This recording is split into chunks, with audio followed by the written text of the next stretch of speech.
Hello po.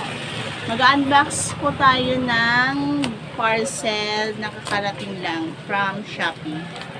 Actually, ito siya is gift ko sa sarili ko. Oh. Ayan, balik po tayo guys. May bumili na. Ito, parang gift ko sa sarili ko kasi may nagpaano, parang may bumili sa akin ng mga gamot para sa pusa. Then, binigyan niya ako ng sobra. As in, kalahati talaga yung na ano ko na almost 400 plus yung profit ko sa binili niya. So, eto. Medyo malaki din yung profit natin sa kanya. Kaya, yan. Ipapakita ko sa inyo. Saglit lang. Okay, matagal.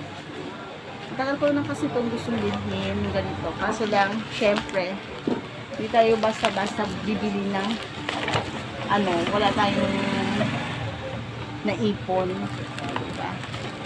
Kaya kailangan ipon muna bago bibili yung gusto natin. Guys,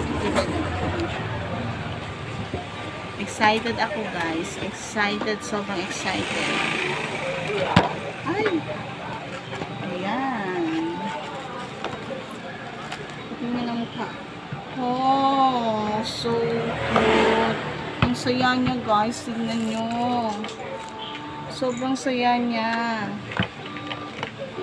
So, since ano, sira yung ano niya, oh. Sira yung eto niya. So, tanggalin na lang natin. Tanggalin natin. Then, ano ba? Tanggalin na natin ito guys. Then, sirain ko na lang ha. Wala. Sayang eh. Pero, ganun din eh. Pangit yung tingnan, pero hindi natin tanggalin. Tanggalin na lang. Excited. Ang saya-saya. Ayan. Tanggalin mo naman pala sa mga. Ito siya guys. Ang galing. Nakita ba? Ay, no, Mimi. Kami ay queen.